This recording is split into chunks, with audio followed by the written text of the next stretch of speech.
Hello to you out there. It is another exciting time on the program Heroes Walk, and I'm Susan Ozono.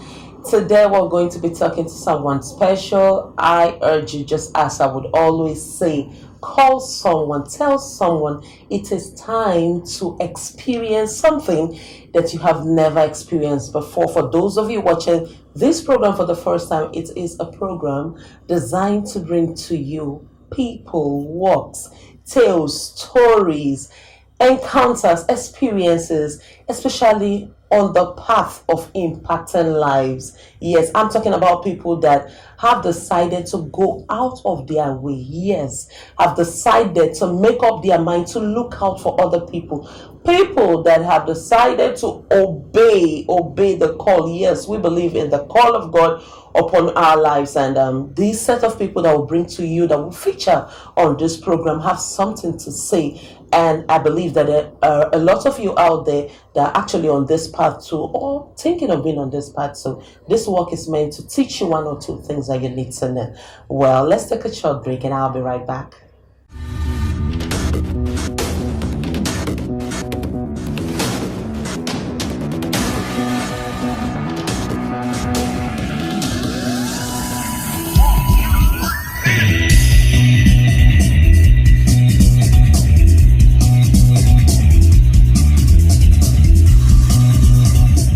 Welcome back. Well, today with me on the program is someone very special. I tell you, just sit back. It's time to really learn something. And he is no other than Dr. Moses Paul. He is the team lead, My Church Community Initiative here in Abuja. So we're happy to have you on the program. Same here. I'm excited to be here. Yes, we are. Can we get to meet you? Know a little about you? Well, I come with sometimes it's quite confusing, and I think that has to do with the different parts that makes up who I am as a person. So, like I tell people, right now I'm a father, Okay. okay? So, but I'm not everybody's father, and sometimes I'm a pastor, but I'm not everybody's pastor. And I have a PhD in environmental resource planning. So that goes with the name. So I come with different part. I've been a musician, I'm a pastor. No, I'm still a musician and a very bad one too. Yeah. Yeah, because I have 4 studio album. So Okay. I'm different things to different people. Yes. Also because I went into politics and I'm a very strong social and activist, That's right. So these are the different parts that come with me. So certain people only know the pastoral work. Other Yes. people, for most people around the Nigeria and the social media space, they've engaged with the activist, the mad mo, the activist, The Mad Mo, yeah. yeah. And then, of course, you have other people who know me as a different person. I've been to several countries around the world and all of that. So it's sometimes it can be quite difficult to tell people this is who you are, because some will be very shocked to see that all they know is this grassroots politician who is going about canvassing for vote and raising awareness on what needs to be done in terms of active citizenship, So, but this is who I am. Okay. Thank you. You just mentioned Mad Mo. Yeah, most of us know you as Mad Mo. Can you tell us what the meaning of that Mad Mo. name? Back in the day, I used to travel a lot. Music actually took me out of Nigeria, Okay. and I've been to 20 countries in Africa Oh, with music, apart from Europe and America and other places. So wow. yeah, it's a name that came with. It was a company name, Madmo Concept Limited, Okay. which hosted a lot of my friends from the US, and several other places, Okay. and it's been over 10 years now holding events, That's right. to help the young people, where I bring different people. So Madmo was the one pushing the frontiers of the music ministry and industry. Yeah.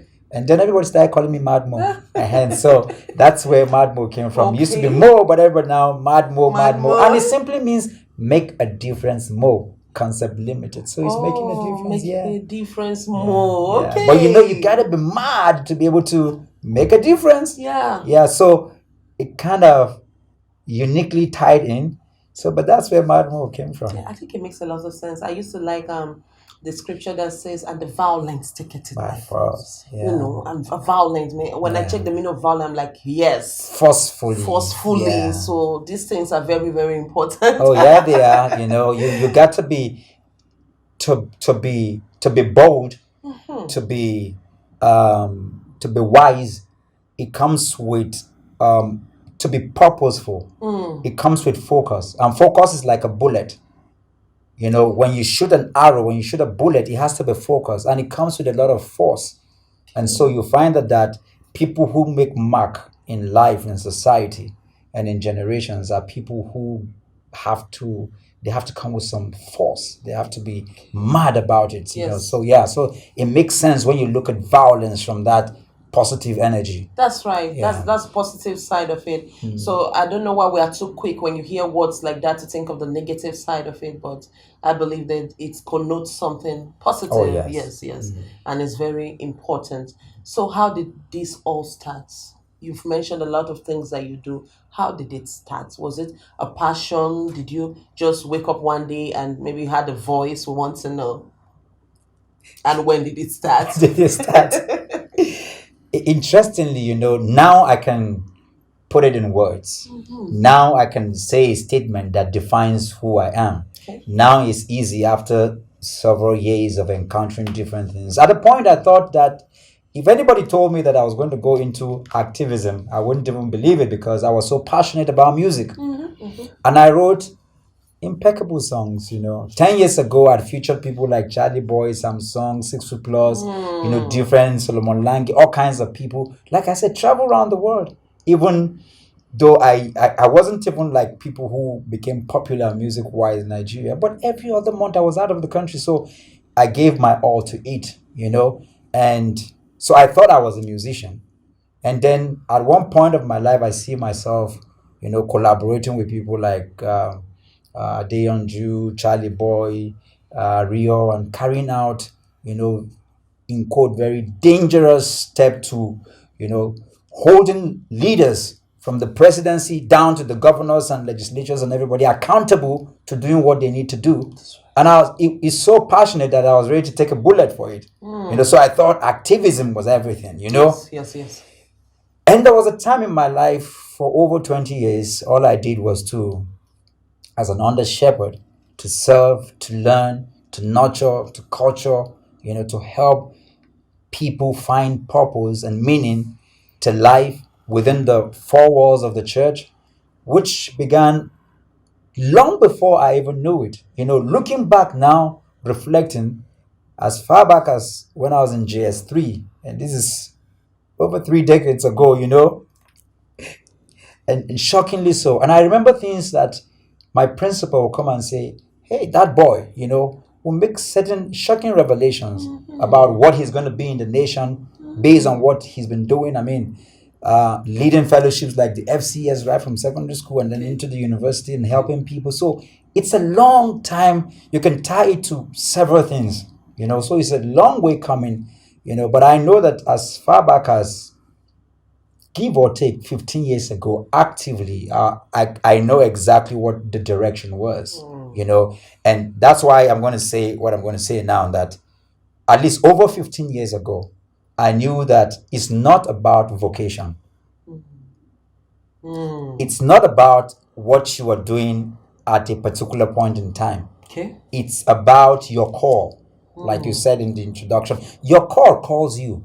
That's right. No, that's a good one. It calls you. Your call So, calls you. It's been calling. It's been calling. It will call whether you're in music. It will call whether you are a principal. It will call whether you're a pastor. It will call whether you're a market woman. It will call. And this platform will help me to be able to tie it for people to be able to see. So I have checked through my pastoral work. As crazy, my church community initiative is not a conventional church. Oh, it's not. No, it's not. It's not conventional. So on a Sunday, we can go out with our people come out to just go and clean the street and help people. Sometimes we go to a motherless baby home. We give them food, drink, and we pray with them. and that's Sunday service. So you can see it doesn't come with a convention. And I'm there talking to some guys smoking Igbo on the street Okay. who look like me. Yeah. And I'm just coming now from the police station where we're helping people who can't bail themselves but are innocent. And all of this is part of the church work. So you can see where all of this is coming from. But the point I'm trying to make to tie the purpose is that I look through my music, is the same message. I look through activism, is the same message. Going into politics was driven by the same ideology and the same message. As a father of two lovely girls, I'm raising them to go beyond the agenda of gender, of their sex roles, to be able to see themselves as humanity, fight for justice, what is fair, equity, and righteousness. And so your calling is not your vocation, irregardless of who you are. If, for example, you are called to stand for what is right, Yeah. whether you're singing it, you will sing it. Okay. If you're the president, you see that a whole of your attention will be drawn to fighting for the cause of justice. That's right. As a lawyer, you carry it out all through. As a policeman, you will do it. As a pastor, you do it. And sometimes people forget that the Martin Luther we read about is a pastor, is a reverend of a church. Oh, wow. That's where you see the calling. So if he was a politician, he would still have pursued that. So it's beyond your vocation. And that's why right now I can say to people that your calling is that which you would do, irregardless of your vocation, because most of the time people mistaking their vocation Yeah. for their calling, and it limits what they're doing. Yeah. But over 15 years ago, I do many things and everything, Yes. but there's a thread. The thread is to help share clarity in the areas where people are confused, Yes. for people to find their purpose, find meaning to life, Yes. find reward and fulfillment. This is my placement. This is what I do with the music. This is what I do with church. This is what I do with activism. This is what I'm doing with politics, to helping the community, helping the nation, find local relevance to global application. So this is where it comes. Your Tyson, yeah. Thank you very much. I think there's a lot of conflict where we believe, especially Christians, that when you just find a path, you stay there. But just as you said, there's a thin thread that connects everything that you do. And I'm wondering, how do you get to know? Is there a voice that leads you, or is it a passion for you to know, okay, with this particular medium or platform, I can do this, I can achieve the same message? Or how do you get to do all this? To do all of that, yeah. At the point, it wasn't clear, because I thought it was only just the vehicle of music that I can use to channel my message to the world. Like people like Miriam Makeba, people like Fela Anikulapo, people like Bob Marley, Beautiful. who use the tool of music, to share a lot of consciousness to the world, And of course, you can see when you talk about the gospel, people like Kirk Franklin, people like Panam Percival, who are able to use the vehicle of music to push their agenda, to push the message for what they stand for. And then I realized that it's beyond just my vocation as a musician. So I'm in activism. When I got into politics, I realized that I was just fighting what was wrong. The same thing that I was doing as a musician is what I was doing as an active politician. Wow. It's the same thing I'm doing with activism. So that's the purpose. But for the people watching, for the young people, I didn't have the opportunity of somebody telling me this. Yes. 20, 30 years ago. I had to navigate through dark parts, because there was a time in my life I stopped going to church because of the rot I saw in the church. But again, growing, reading, researching, asking questions irregardless. We live in a society where you don't challenge elders. You don't touch ancient landmarks. You don't do certain things. And that forms the basis for why we have become docile as a people. But somewhere within, like the Moses in the Bible, there was something that was pushing through. I didn't quite know what exactly that was. But I never gave up on what I thought was right, even though I couldn't place my hand on it. So, but over time, now I can say it very clear, but it wasn't that clear. It wasn't like I heard the voice, but I just knew that what's happening in this community is wrong and I shouldn't be a part of it. Even though I really couldn't tell. But today I can tell. So I don't know whether I heard a voice, but knowing the way God speaks to people, when I hear you speak, I know that God speaks through anything and everything. Wow. And sometimes I could hear an imam speak and I can hear God speaking through an imam. God can speak through a pastor. God speaks through children. And if we have read in the Bible that donkey spoke to a man, and interestingly, it wasn't just that a donkey spoke to a man. The donkey spoke to the leading prophet of that time.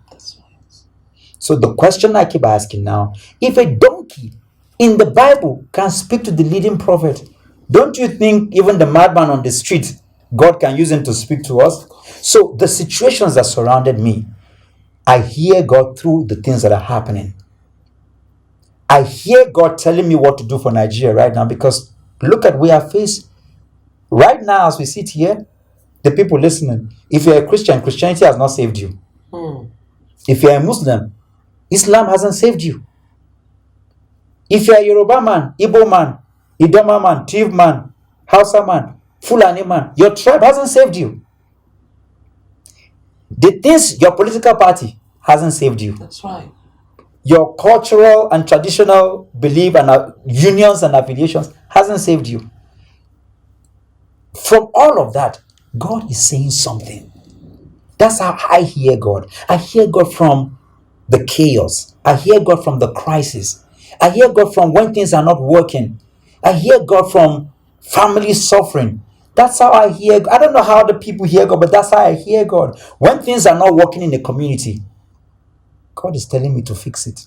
All right. So that's how I hear God. Okay. And that's how my journey has evolved as a person. That's why I can't run a conventional church, because if I were to run to be like any big man of God, he is already there. So what am I contributing if I want to be like any big pastor? They're already there. So what difference does it make? There are things that need to be fixed. Okay. And I'm seeing those things. But I can tell you as we're talking now that I remember in the university, there were several things that were agitating me because I wanted certain churches to do certain things. So I walked up to the pastors. I made an appointment. I sat with them. I spoke with the pastors then in the community, asking that, don't you think we should do this? Don't you think we should do that? And they never did it. And I went back very sad and angry. Then over time, now this is what brings in hearing audible voices. Of course, there were times I've sat in my room and I heard, so you think that they are going to do it? And I'm like, who is talking? Say they are not going to do it. I'm putting those things inside you because you are the one to do it. And I'm like, boy, that's it. This is it. So I've heard God speak audibly. I've heard him speak through children, through people. Sometimes I'm watching the news and the newscaster is talking something, but I'm hearing God speak to me. I've had that experience before. That's how I hear God. Somebody is listening to this now. Yes. And this is God talking to you through this medium. Yes. You don't need to go and fast and pray or do anything. Just listening to this interview now is God speaking to you directly. So God can speak through any means and any way. It's just that sometimes, especially my constituency, as Christians, our mind are fixed in how we want God to talk to us. So if you think that God can only speak through your pastor, you have shut all the other ways God can talk to you. And that's a disaster. It's part of why Africa and Nigeria are facing the problem we are facing. Because God is speaking, but we're not hearing. Because we expect God to speak. And if your pastor doesn't say it, then it means God is not speaking. And this is why we have to engage in the kind of things you're doing. I see the work and the ministry you are doing, and I am encouraged because this is God also creating platforms and shaping minds and habits and character of people. And this is why I am always wanting to collaborate with you because I know you hear the voice of God. Your God is speaking to you, and you're doing what God is saying. Yes, yes. And we need to collaborate and continue. So this is how over time it has shaped the way I hear God to the point that I know specifically what God is asking at a particular point in time for a specific people. I can hear that directly, but it didn't come easy. It came with a lot of work. And Yes. engagement. We're about to go into that a lot of work. We'll just take a short break now. We'll be right back.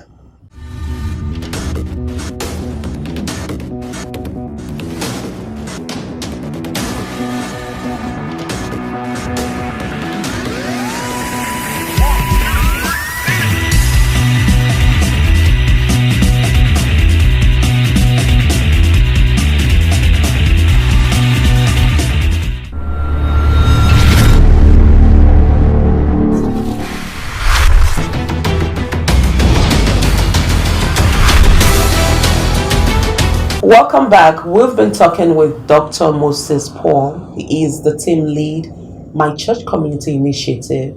I told you, if you didn't start from the beginning of this interview, then after this program, go ahead and start from the beginning. We are talking about a lot. Now, before we went on the break, Doctor was telling us a lot of things. We're about to find out how did he get to this point? What are the things that he has done, Doctor? Thank you once more. Thank you. For bringing us on this journey. So you mentioned something before the break. You said our tribe, our culture, and the rest, our language, or whatever we want to call it, all these walls that we just put out there has not saved us. And you mentioned that we should look out. God is the ultimate. We should look out for His voice. Now, how do you hear His voice? Is there something that you do? I believe that, just as you said, this could be an answer to somebody's question, and the person is one, okay, yes, it's true. The person is confirming that all these that I've known and I've done and I've held as the ultimate has not saved me. So what will save me, and how will I go about enjoying or benefiting from this thing that will save me? Here we are in Nigeria right now and in Africa, and like I rightly said and you reiterated, our tribe, our religion, our ethnic background, and all of that hasn't saved us. The one thing that is uniting us right now in Nigeria is the word insecurity. And like I said, in my journey, I know what God is saying right now. Our life is no different from the Bible days. So you can imagine a shepherd boy coming out from the bush, David. And there was Goliath terrorizing the entire Israel and their people, and Saul and the soldiers couldn't do anything. And he came out and said he would finish this, and they were looking at, what is this mad person? Because he heard God. But the context I'm making is for our fathers and people that are out there. So I'm speaking to both the fathers and the young people. In Nigeria right now, it's almost like God is not saying anything, but God is speaking. And how do you know what is the prevalent situation? Because right now, anybody that can solve the situation of the insecurity, that's the voice of God. It's the same thing. David was the one that saved Israel at his time with the calamities they were going through, because there can't be any progress. We cannot have meaningful development. Right now, we have it's out there just the past few hours ago that the terrorists, the bandits, they came out to say that no church should hold in Nigeria for the next 3 months. The government does not have a solution to it. And I'm saying that until you're somewhere and there is an idea that you have, you don't need to be timid and afraid. Like David, people might not believe you. If the big men of God, if the big politicians have an answer to it, they would have solved it. This is how you know the voice of God, especially in 21st century, because this is a gap that needs to be filled. Okay. And there is somebody in one village, somebody in one city. You are in your bedroom, you are somewhere, and you are hearing this, and you have an idea that you know that if this is done, the insecurity problem will go. Yes. You are the David we have been waiting for. That's right. This is how, because I don't want it to be like in the religious context. Yeah. I want, because hearing God is for humanity, is for the community. It's not something that is tailored to just, when we used to grow up, when we go for fellowship, then one sister will come or one brother will come and cry and say they heard the voice of God. And sadly to say, in this interview, I've heard big men of God that I respect who will tell you that no, God cannot speak through you except I've experienced it or too. you have, Yes. and all of that, Yeah. and they become completely irrelevant. And I remember saying one time that Eli is better than a lot of our fathers that we have today. Because growing up, we thought that Eli was the bad guy. But look at what Eli did. Do you know that Samuel didn't even know the voice of God?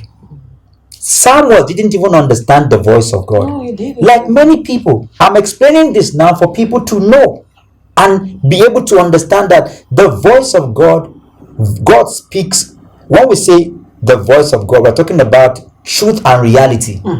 What is true to you and what is reality? That is the voice of God. So I give you an example. Most of the time when we ask the question, why me? We're always asking that question in the negative. Of course. But just flip it and answer that question or ask that question in the positive, then you hear the voice of God. Like I told you, I was embittered the fact that these pastors, these people, they're not going to do this thing.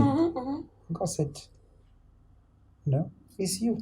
It's you. That idea I'm putting inside of you, I'm speaking to you. Yes. They cannot even see it. These big men in quote, they can't see it. They don't even understand what you're saying, because you are the one that is going to solve this problem. And sometimes in the case of Samuel didn't even know the voice of God. So when he heard the voice of God, he ran to what? He ran to Eli. That's right. Because sometimes for the Christian folks, you have been listening to your pastor all these years. So sometimes you hear his voice, you think he's the one. No, he's not the one. Yes. It's God speaking to God you. speaking. But look at what Eli did. When Samuel came to Eli was like, what? He immediately recognized that God had left him and God wasn't speaking to him anymore. If it was the pastors in our days, they will organize and kill Samuel. You know what I'm saying? On a lighter note, But what did Eli do? He put Samuel through a school. He took him through a course. Yes. How to hear God. Yes. What to do when you hear God. Yes. How to apply yourself. Yes. He took him through a school. That was what Eli did. Okay. So Eli was this fantastic. If the forebearers that we have today can be like Eli, then Africa will be saved. Then the church in Nigeria will be saved. Where they will know that God has left them, but God can speak through these children that they are looking at. These children that they've raised. They need to understand the fact that they can't solve the current situation of Nigeria. It doesn't mean that they are irrelevant. It just means that be like Eli.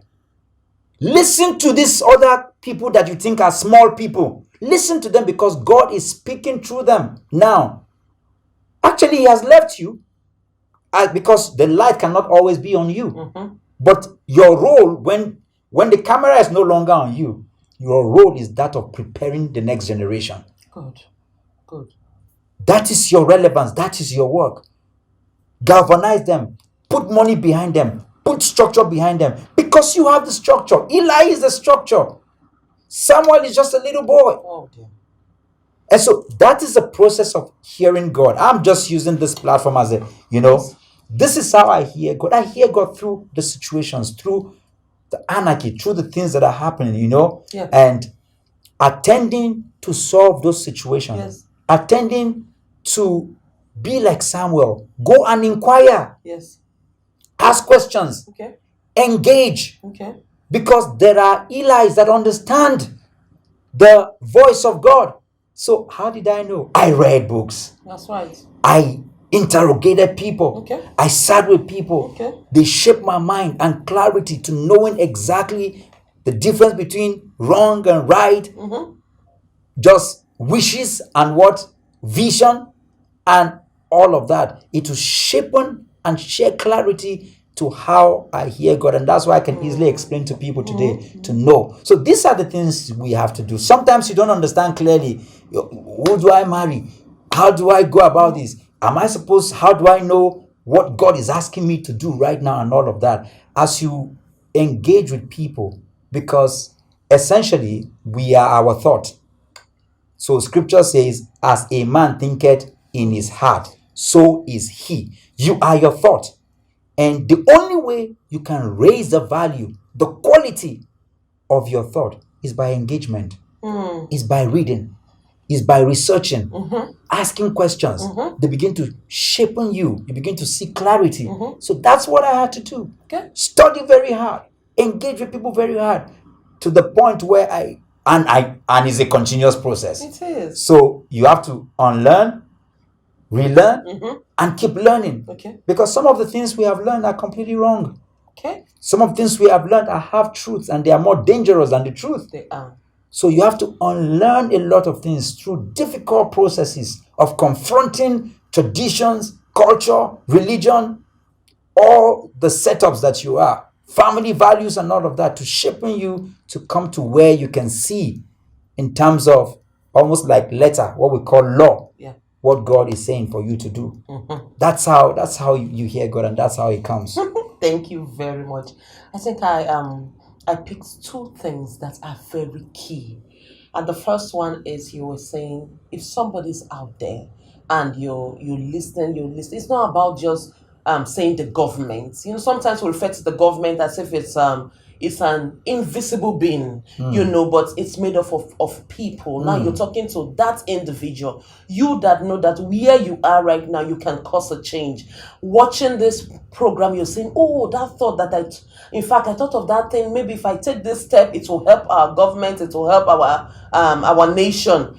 That person, that is the person you are talking to. If everybody can watch out for that steering and do something about it, our nation will be better off. Absolutely. I like that. And you also mentioned about the need for guidance. Those that have been there, give room. There should be continuity. When we were small, we had a lot of leaders. We had a lot of even religious leaders that are no more. That's right. And Christianity has not died. That's right. There should be that room for continuity. I don't think there is enough room, though. I'm speaking from experience now. I don't think, but you've mentioned it, and that's our part. Just as you said, God can be speaking. We are doing our part to let those that can. You said something. Said he did all he could. He pushed him. He mentored him. He supported him. That is what we need, especially as Christians. I'm using that because I've really had my own fair share of this, and I'm just hoping that somebody will listen and know that yes. If I can do this, I can also, and God can also speak through someone. I mean, if we keep saying that there's something in the glory of the latter house, and then there's no room for these young ones, what I would say is there's a conflict of That's right. of the things that we're saying. So, but I would ask something now. I'm talking about you said activism. There's a lot of misunderstanding when it comes to when people hear the word activism, they just feel, when university, they just feel it's causing havoc, and there's a negative connotation to it in many people's mind. Can you clear us on that? And because you still mentioned that people should read and should challenge what they've heard so that they will get it clearly. What you're trying to say. Actually, yeah. We're all activists by nature, because activism is holding accountable, and many times it begins from your home. You can have a father who is not doing what he's supposed to do. When you hold that person accountable and responsible, that's where activism comes in. So that's where, and what we're doing right now, essentially, ministry is it's activism. What did Jesus do when he got to the temple and they were turning his father's house to that? He became a real activist. He overturned the tables. And we are expected to do that each time we see things going wrong in our family, in our community, in our nation, even in church. We should hold people, from politicians to religious leaders to fathers. We should hold them accountable. It's activism. When we push for things to be done rightly. If you are pushing for things to be done rightly and you are watching, you are an activist. That's what it means to be an activist, So, and it's important to do that, because it comes from the spirit of patriotism.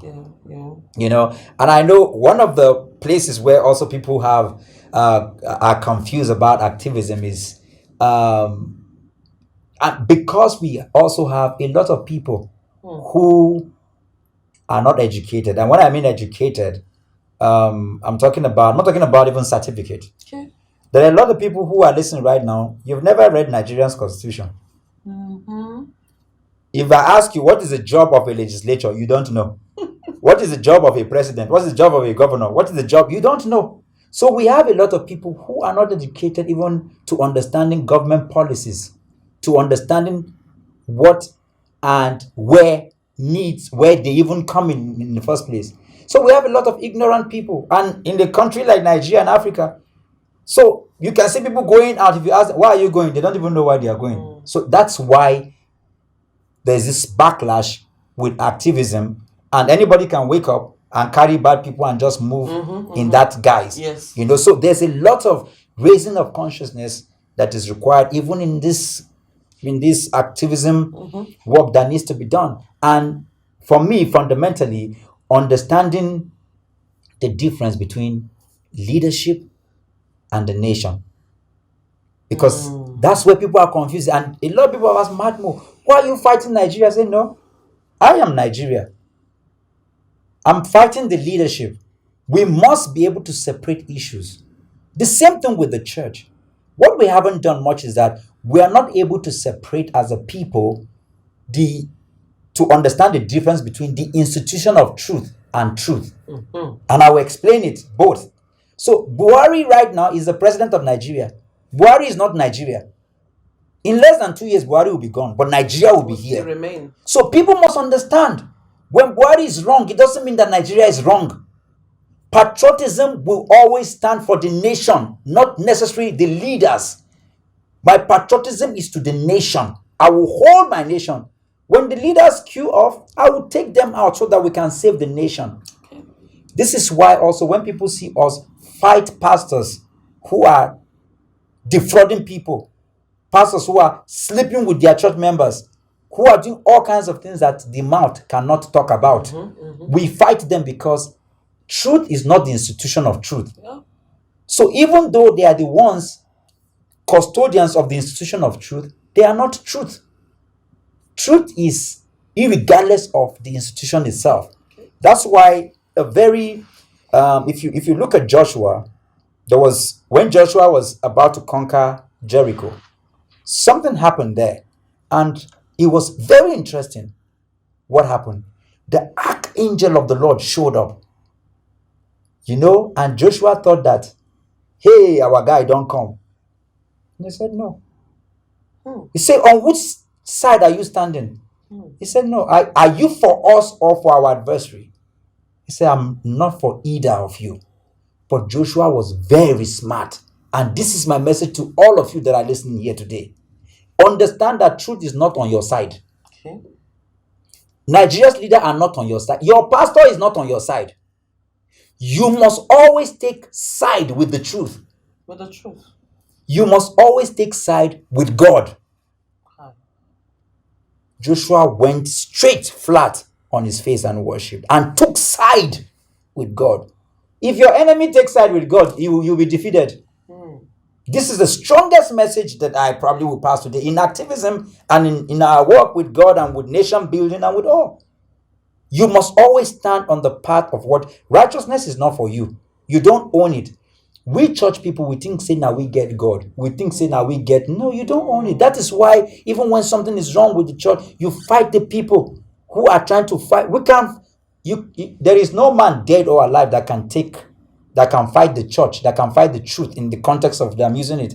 You can fight a man of God that is not standing right. And they will all come and go. One of the most respected, the man who paved the way for the modern work that we're doing in ministry today is Archbishop Benson Idahosa. That's right. But this is way over 20 years ago. He's left and we're here. What am I trying to say? Everybody has his time. You will come and go. But the church, the truth will always stand. Whether you side with the truth or not with the truth, you will come and pass. The message is always stand with the truth. Activism is about standing for the truth and fighting patriotically for what is right, regardless of whichever party affiliation or religious divide that you belong. Thank you very much. I know of your passion for the nation, and I also know your passion for the youths. I'm a beneficiary of your passion for the youths, many years back. And we used to love the work that you do. What are the things, the projects you have on ground now that you're doing because of this passion? I as you mentioned it, I remember when we had the move tour Mm-hmm, with mm-hmm. all those the truth and all those And guys from yes, America. yes, I've hosted the truth 4 times in Nigeria. I've done Show Baraka, SO from the that's right, UK, that's right. Jezreel, Mm-hmm. and all those people, and each of those movements have helped to bring a lot of energy, a lot of Mm. awareness, a lot of clarity to the youth. Is I'm so passionate about the youth because the youth is the energy of the nation. Okay, The youth is the energy of the church. The youth is the energy. The youth is the future of any people. okay. And the reason why also I know that Nigeria will be salvaged, the church as we have it today is going to be salvaged, is because the bulk of Nigerians are young people. Mm-hmm. They are youth, Yeah, which means that all we need to do is to channel that energy, yeah. and I'll say it here that I took part in the NSAS movement because I love the youth. Oh, dear. So we gave them food, we gave them water, Okay. we participated. I was there in the field. I hosted Aisha Yusufu prior to that and all of that, and we're doing a lot of projects now, grassroots and community, Yeah. especially now that next year is coming and Yes. it's an election year. It is. There's so many projects that we're rolling out, Yes. to do with a lot of awareness campaign Okay. that we're going to be focusing on. We're going to be having what we call I Am Nigeria concert. All right. Yeah, so you're going to be seeing it very soon all over the place, and Okay. we're going to be taking it around the country. Okay. That's the one thing that is coming right now that we're focusing on because, again, understanding the times and the season, Mm-hmm. this time to help to activate our citizenship, Yeah. to tell people that, see, 2023 is coming. If we don't do it, we're going to complain the same way we've complained about what is going on right now. It's time to vote and ensure that we vote character and Okay. competence Okay. far above ethnicity and religion, Yeah. and even party. Okay. I am a card carrying member of a political party, Yeah. but I'm saying it here on this interview. Don't be a part of a party, but vote for character, vote for competence, vote for who will deliver, vote for visionary leadership. Visionary leader. Don't vote for somebody who is just a mere politician. Politicians they just want the next election. That's all they wait for. Politicians don't care about your children, your family, don't care about young people. For them, young people are just a tool to give for a win. But leaders are people who understand what should happen to your children, who understand what should happen to your community, who understand how to close the gaps of division, of tribal divides, religious divides, societal class divides. These are the people we should vote for. And this is the next goal and the phase of my ministry, my life, and everything. And we're going to give it everything we got. Everything. Okay. Thank you. You mentioned about my church, about the projects and all that you do. How do you get your funding? And peradventure, someone is watching and saying, "Okay, I want to be part of this." Is it restricted or is it open to everybody? And how do they get access to you? What are And the all of that. Yes. My church community initiative, as from the name you can see, it's a model of a church where it's very shocking for those who have come. Like Charlie Boy attends my church community initiative, Okay. and if you come there, you would see all kinds of things. I have some Muslims that come, and then some people were like, "Whoa, Muslims come too?" And I'm, yeah, I mean, yes, I lead people to Christ, Yeah. but I know that leading people to Christ in the guise of Christianity is just one aspect of who Christ is. Okay. Jesus is for everybody. He came for everybody. And the principles of Christ is beyond the parochialism of religion. Okay? Truth is Christ. Equity is Christ. Righteousness is Christ. So my church community initiative, when you come there, it's going to shock you because we don't have room for Papa and Mama. Everybody sits together, you Mm. know, and anybody can be the preacher of that day. Mm-hmm. Anybody can be the, and those are some of the things we've done. Okay. We focus on we're issue based. We focus on the situations, things that are happening, and that's how we have carried on for over 2 years now. Of course, I mean, we meet in Guarimpa right now, and also fellowship with us on Sundays. And if you are on, sometimes we hold online services. If you're on Clubhouse, you can go and join Raising Consciousness. Every Sunday we're there. Okay. You can always connect with us there. My numbers and my details are all there, and people can be a part of it. It's a revolutionary church. It's not a conventional one at all. Not at all. Okay. Even though we carry out services and projects and all the things that we do, so that's how people can reach out to me. I have to work very hard to as a businessman to be able to support those projects, because we don't do offerings, we just do, people can support. I am not against tithing and offering and all of that, but the point I'm making is that we don't build booths.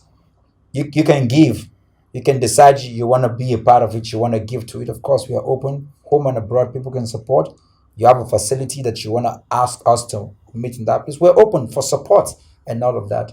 But home or without home, funds or without funds, we're moving on. Thank you very much. In fact, a lot of wisdom, a lot of words have been spoken, a lot of insights have been given, a lot of tales have been told, and at this point, I am one person that believes that we stand for the truth regardless of who is hurting. And I also believe that a work can just be for one person, just as you said, and that's fine. I mean, imagine everybody doing one person, the world would be a better place. Yes. So I think if you did not hear anything from this interview, just know something, and that is the fact that find the truth and stand for the truth, not just for the system of the truth itself, because no matter how long it takes, the truth will always be the truth. Absolutely. So for me, that's a big lesson I'm taking away from this interview. Amidst every other thing that I've learned. Doctor, thank you once more. Thank you so much. Thank you for your time. Thank you for all that you do for humanity. Thank you for clearing the air, and thank you for opening our eyes to a lot of things. Really want to appreciate you and your understanding and what you stand for. Truth is, some people are just fighting the truth. They know it's the truth, though, but they are just fighting it. But we will keep doing what we can. And I just want to say thank you, and more grace Thank you on so this much journey. too. Thank you. Thank you. We've been talking to the team lead, My Church Community Initiative, and he is no other than Dr. Moses Paul. He's been taking us on a journey of insight, a lot of knowledge that we need to know on how to be a better person. Yes, how to be a better person, and also how what we do affect where we are and the people that come our way. I can't say much. I just want you to watch this video, and if you've watched it, I know that yes, you've learned something. Come on, take that thing that you've learned, go and make something good out of it. That is the idea of this program, the impact these interviews have on you. And also, we will always be glad if you can write your comment, send in your comment on how this interview has affected you, what you learned, and we just want to hear from you, because without you, we will not be here. This work is for all of us, and by the end of the day, that the society and our nation will be a better place. Again, I'm Susan Ozono, and you have been watching Heroes Work. Just in case you want to sponsor, you want to be part of this work, come on, call the number showing on your screen. And if you don't subscribe to this channel, how would you be updated on what we're doing? Come on, go ahead and do that. And thanks for watching. Till I come your way again, I remain Susan Ozono. Bye for now.